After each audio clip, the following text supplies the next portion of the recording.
Vamos a consultar al virólogo, al doctor en biología y también investigador del CONICET, el doctor Mario Lozano, a quien ya saludamos y le agradecemos el contacto con la televisión pública regional. Primero y principal, muy buenas noches. ¿Qué tal? Buenas noches, ¿cómo les va a ustedes? Muy bien.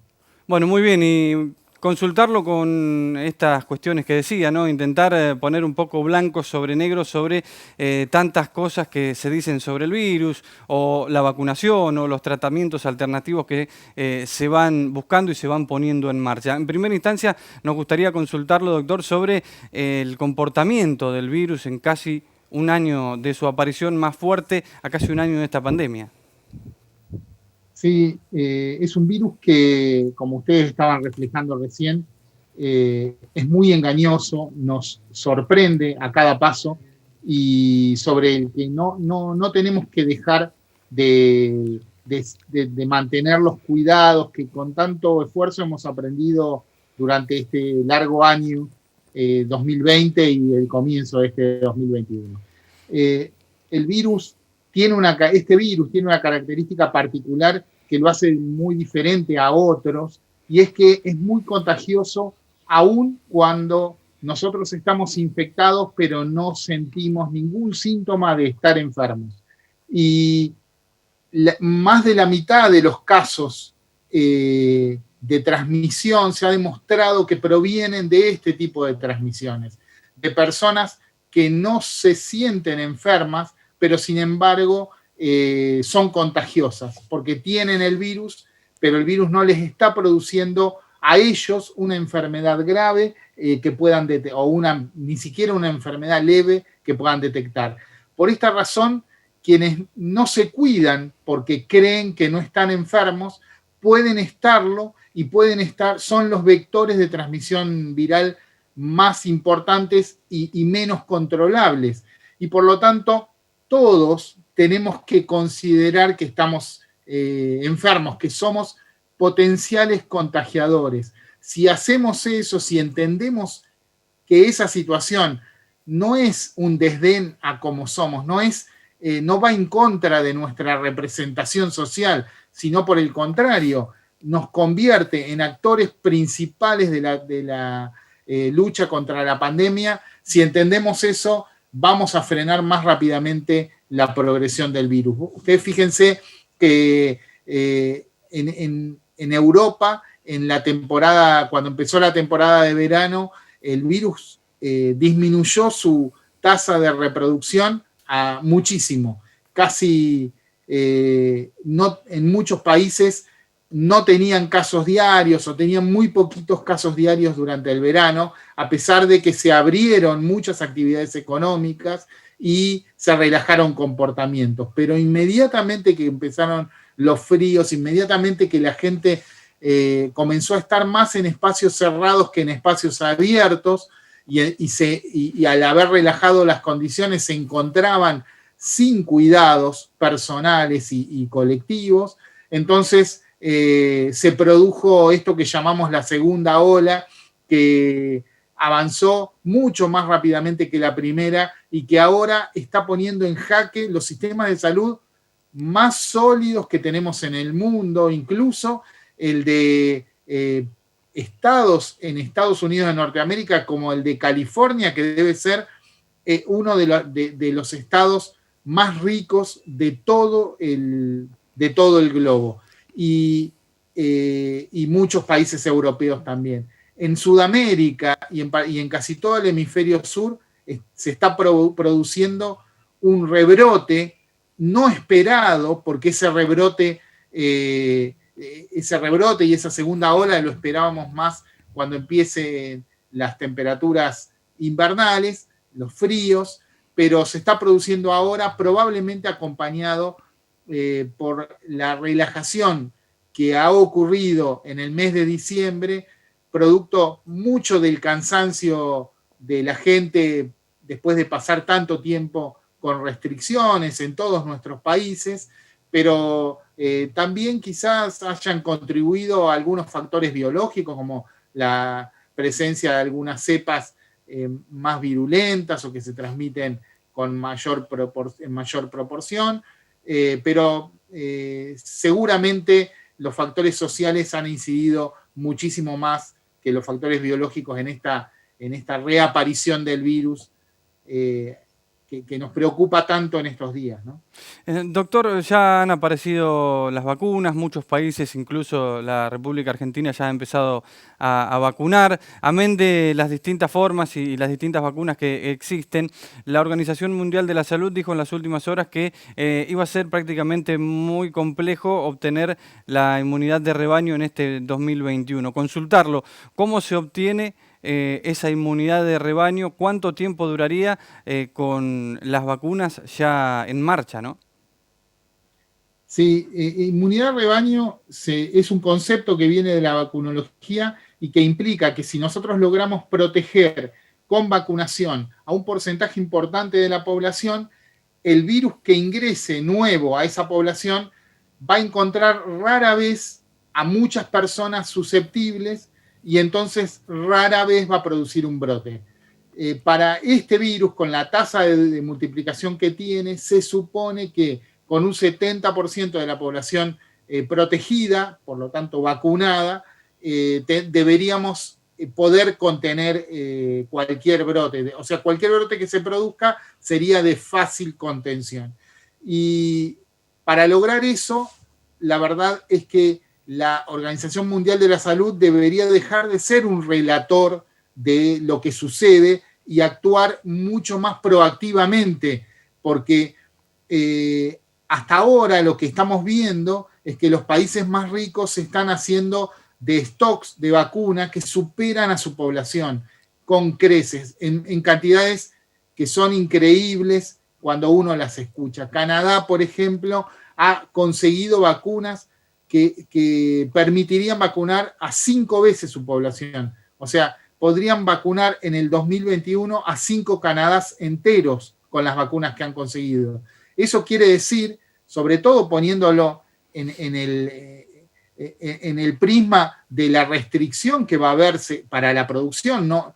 La cantidad de vacunas que se van a producir tiene sus limitaciones en todos los países, es que muchos lugares de la Tierra no van a recibir vacunas suficientes para vacunar a su población.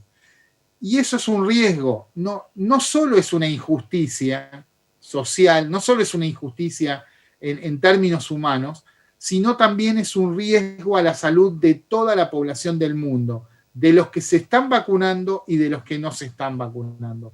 Porque cuando nosotros dejamos circular al virus libremente en una población, como estamos viendo, el virus cada vez que circula más produce más variaciones, más variantes, produce mutantes sobre las cepas que circulan.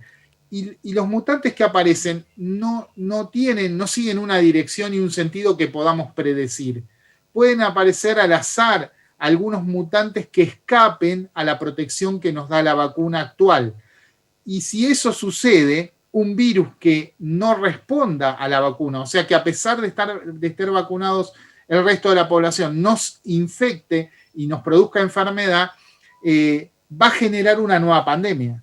Va a volver a distribuirse porque no va a tener, la vacuna no lo va a poder detener.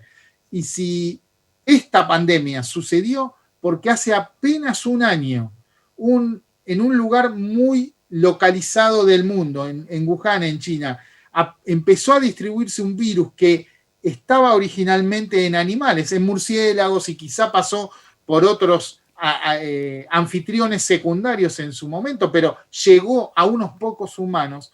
Imagínense lo que podría pasar si esto sucede en una población, a partir de una población más numerosa. Entonces, es un riesgo sanitario que deberíamos evitar, y eso se evita teniendo una distribución de vacunas mucho más democrática de la que estamos logrando, y para eso la Organización Mundial de la Salud tiene cosas que decir, tiene cosas que hacer, y no puede mirar para el otro lado y solamente describir lo que pasa, ¿no? Esperemos que así sea. Realmente Cuando hablamos de redistribución de la riqueza serían las vacunas en este caso, ¿no? Consultarlo Así es. también sobre los tratamientos alternativos y no tanto. Me gustaría que nos explique, por ejemplo, cómo funciona o si funciona los tratamientos con ivermectina, de la que tanto se habla en estos días. También hablar un poquito sobre el recientemente aprobado por la ANMAT, el suero hiperinmune de equinos también. Digo, quizás buenos resultados en ensayos previos, pero de ahí a la práctica, ¿qué pasa con estos tratamientos? Bueno, en principio hay muchos tratamientos que aún no están recomendados por la ANMAT y por ninguna agencia de salud del mundo, entre ellos la ivermectina, por ejemplo. Hay otros tratamientos que no solo no están aprobados, sino que están desaconsejados, entre ellos el dióxido de cloro. El dióxido de cloro es una sustancia que está desaconsejada no solo porque no se ha demostrado que es útil para combatir los síntomas de COVID-19, sino que además produce efectos tóxicos en los individuos que son muy graves, que pueden llevar a la falla orgánica y a la muerte en algunos casos. La verdad es que es muy importante que la gente conozca esos efectos, porque la mayoría de las personas no tiene por qué conocer técnicamente qué es lo que hace o no, o deja de hacer un medicamento o un potencial medicamento. Pero cuando la ANMAT lo aprueba, quiere decir que ese medicamento ha pasado una serie de pruebas que demuestran, por un lado, que es efectivo para combatir una enfermedad, y por otro lado, que es suficientemente seguro para no producirnos efectos secundarios graves, tanto sean vacunas o medicamentos, ¿no? En este caso hablamos de medicamentos, pero el dióxido de cloro no solo no está recomendado porque todavía no aprobó estos pasos clínicos, estas pruebas clínicas, sino además se sabe que produce efectos muy negativos sobre nuestro cuerpo y entonces se lo desaconseja directamente.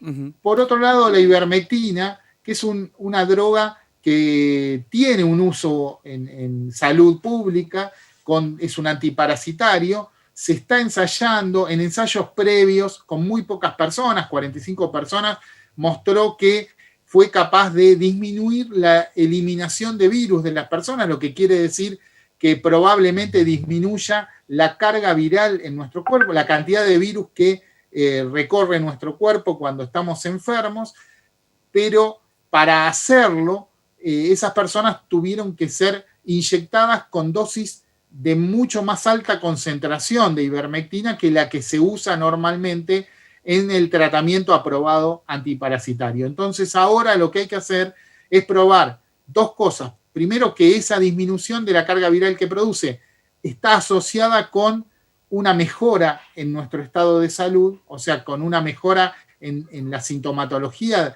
que nos produce la enfermedad de COVID-19, y por otro lado, que no sea tóxica, porque al usarla en mayor concentración podrían aparecer efectos tóxicos no deseados. Eso todavía está en ensayo y por eso la ivermectina todavía no ha sido aprobada, pero si pasara bien estos ensayos clínicos que se están haciendo, podría en el futuro ser aprobada. No lo es en este momento. Uh-huh. ¿Qué Y hay sucede? tratamientos como el suero inmune, el suero de equinos inmunes, que sí ha pasado las fases clínicas y ha sido aprobado en un tratamiento específico contra COVID-19 para, sobre todo si es aplicado en los primeros días después de la aparición de los síntomas. Si es aplicado tardíamente, tampoco tendría efecto la inyección de suero, de suero equino, pero si es aplicado tempranamente, lo que está demostrado es que disminuye la tasa de mortalidad en 45%, casi a la mitad, y que disminuye también la necesidad de cuidados intensivos en un porcentaje importante. Y en ambos casos son resultados muy promisorios que indicarían que es un medicamento que nos ayuda a mejorar la salud de los pacientes de COVID-19, ¿no? ¿Qué sucede, por ejemplo, con el ibuprofeno aspirado o el ibuprofeno sódico? Todavía no está aprobado por la ANMAT el uso de ibuprofeno. El ibuprofeno es un medicamento que sí se usa para otras afecciones, que no tendría efectos adversos graves en principio, y que hay que terminar de probarlo cuán útil es contra COVID-19. En esos casos, el uso de ibuprofeno, digamos, no tendría la gravedad de usar otros medicamentos o intentos de medicamentos, como es el caso del dióxido de cloro, pero es necesario que se compruebe que es útil, si no estaríamos como sistema de salud administrando algo que no sabemos cuál es su función. Doctor, lo consulto sobre lo que sucede en regiones como la nuestra, en el oeste de la provincia de Buenos Aires, donde en poblaciones pequeñas el rebrote ha sido mucho más crudo, ha sido mucho más fuerte, con niveles de contagio que no se habían visto hasta ahora en este casi año de pandemia. ¿Qué recomendaciones se pueden manifestar o usted nos puede dar para intentar disminuir los efectos del COVID-19 en comunidades más pequeñas? Bueno, en principio están las acciones individuales que tienen que ver con los cuidados que yo mencionaba, que están bastante bien reflejados. A mí me gusta mucho la campaña que inició la gobernación de la provincia de Buenos Aires, esa campaña que se llama ABCD, que lo que trata de hacernos recordar es cuáles son las cosas más útiles que tenemos en contra para detener la propagación del virus. La A tiene que ver con el uso de alcohol en forma en gel o diluido, y agua y jabón para lavarnos las manos, para el aseo personal. La B con el uso de barbijos cuando nos encontramos con otras personas. La C quiere reflejar que siempre es conveniente mantenernos en lugares donde la circulación de aire es buena. Esto quiere decir en espacios abiertos o en espacios cerrados, pero bien ventilados. Y la D, el mantener el distanciamiento social, de al menos 1,5 metros en las reuniones, resaltando que todas estas medidas de cuidado personal y de cuidado de los otros se requieren todas al mismo tiempo, no es que con una sola alcance. Necesitamos usar barbijos, mantener distanciamiento social, estar en espacios abiertos todo lo que se pueda cuando nos reunimos con otras personas. Y obviamente el aseo personal. Y las otras medidas que son muy, pero muy importantes, sobre todo en estas comunidades donde está empezando estos rebrotes que son muy significativos para estas poblaciones, pero que todavía no han saturado a los sistemas de salud o no han escalado geométricamente como podrían llegar a escalar, es que los estados, el estado local y el estado provincial en este caso, acompañen activamente campañas de rastreo de contactos estrechos. ¿Esto qué quiere decir? Cada vez que aparece un caso positivo, tiene que haber un sistema activo por parte del Estado de convocar a quienes dieron positivo la prueba de RT-PCR o cualquier prueba que indique que tienen el COVID, convocarlos a indicar cuáles fueron los contactos con los que, primero que indiquen en qué día empezaron sus síntomas, y después rastrear a todas las personas con las que se contactaron en los 3 o 4 días previos al inicio de los síntomas. Ese sistema debería llamar, comunicarse con todos estos contactos detectados e indicarles que mantengan un aislamiento y un control para ver si en ellos aparecen síntomas. Si en ellos aparecen síntomas, deberíamos continuar el rastreo con los contactos estrechos de estos contactos estrechos en los que aparecieron síntomas, de manera de ir un paso adelante del brote y no seguirlo desde atrás. Totalmente. Si nosotros, todos los países y las ciudades que hicieron un buen sistema, establecieron un buen sistema de rastreo de contactos, han tenido éxito en el control de la epidemia y han disminuido la tasa de dispersión del virus. Por suerte también, digo, la provincia de Buenos Aires tiene un programa muy activo de contactos estrechos. Habrá que hacerlo más sólido, habrá que sustentarlo más, pero hay que creer y apoyar estas medidas porque son las que nos permiten controlar la pandemia.